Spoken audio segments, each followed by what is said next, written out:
महसूल मंत्री चंद्रशेखर बावनकुळे 2 दिवसांच्या रायगड दौऱ्यावर महसुली कामकाजाचा घेतला आढावा।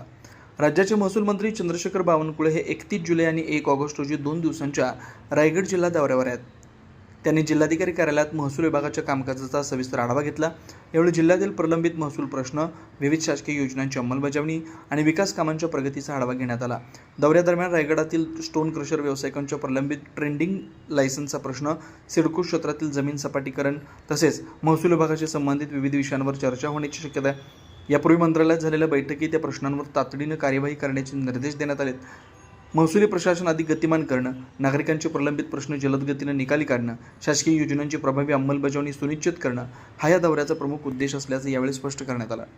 रायगड जिल्ह्यामध्ये जिल्हाधिकारी यांच्या कार्यालयामध्ये महसूल, मुद्रांक आणि भूमी अभिलेख विभागाचा आढावा त्या ठिकाणी घेतला। प्रामुख्याने मुख्यमंत्री बळीराजा पांदन रस्ते योजनेमध्ये 3950 जे शेतरस्ते आहेत, या शेतरस्त्याला सांकेता क्रमांक देणे, त्या रस्त्याचं नंबरिंग करणे, येणाऱ्या 31 मार्चपर्यंत सर्व रस्ते खुले करणे आणि डिसेंबर 2027 पर्यंत या रस्त्याला संपूर्ण दोन्ही बाजूला झाडं लावून या रस्त्याला संरक्षित करणे असा निर्णय आजच्या बैठकीत झाला। सोबतच 1 जानेवारी 2011 पूर्वी जी काही बांधकामे शासकीय जागावर अतिक्रमण झाले असतील, ज्यांना लोक राहायला आले असतील, त्या सर्वांचं सर्वेक्षण करून या सर्वांना त्यांच्या मालकी हक्काचे कागदपत्र तयार करणे, त्याचं स्वामित्व देणे याकरताही सर्वेक्षणाचा निर्णय आम्ही केला। 15/10/2024 पूर्वी जे काही खाजगी जागेवर बांधकाम झाले आहेत आणि त्यांच्याकडे मालकीत्व अजून मिळालं नाही, त्या सर्वांना स्वामित्व देण्याचाही आम्ही निर्णय घेतलेला आहे। सोबतच या जिल्ह्यामध्ये पोट हिस्से जे आहेत 200 रुपयात मोजणी करायची आहे, पोट हिस्सेची ते करण्याचा आम्ही विचार केलेला आहे। या जिल्ह्यामध्ये मोठ्या प्रमाणावर क्लस्टरकरता जमिनी घेतल्या, पण 15 वर्ष होऊनही त्या जमिनी विकसित केल्या नाही।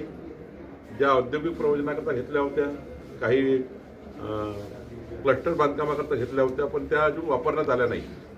त्या जमिनी शासन जमा करण्याच्या सूचना मी दिलेल्या आहेत। एकंदरीत जे काही सिडको, नैना आणि 9 विकास प्राधिकरण आहेत, त्यांचाही शासकीय जमिनीचा आढावा घेण्याकरता मी जिल्हाधिकाऱ्यांना सूचित केलं आहे। अनिर्बंधित वापर जो सुरू झालेला आहे काही ठिकाणी, तो वापर थांबवण्याच्याही सूचना मी जिल्हाधिकाऱ्यांना दिलेल्या आहेत आणि पुढच्या 3 महिन्यामध्ये या जिल्ह्यामध्ये पुन्हा एकदा एकंदरीत संपूर्ण विषयाची सुसूत्रता करण्याचा विचार आम्ही केला।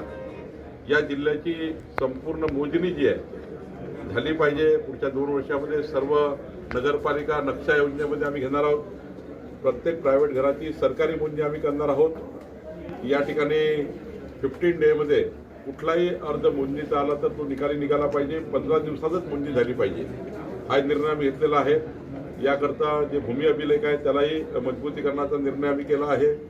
मुद्रांक शुल्क विभाग जो आहे त्यामध्ये जे काही तक्रारी येतात त्या तक्रारी येऊ नये याची काळजी आम्ही घेतली आहे। एकंदरीत 2-2.5 तासाच्या बैठकीमध्ये महसूल विभाग गतिमान, पारदर्शी आणि लोकाभिमुख करण्याचा विचार आम्ही केलेला आहे आणि यातून आम्ही पुढे जातो आहे।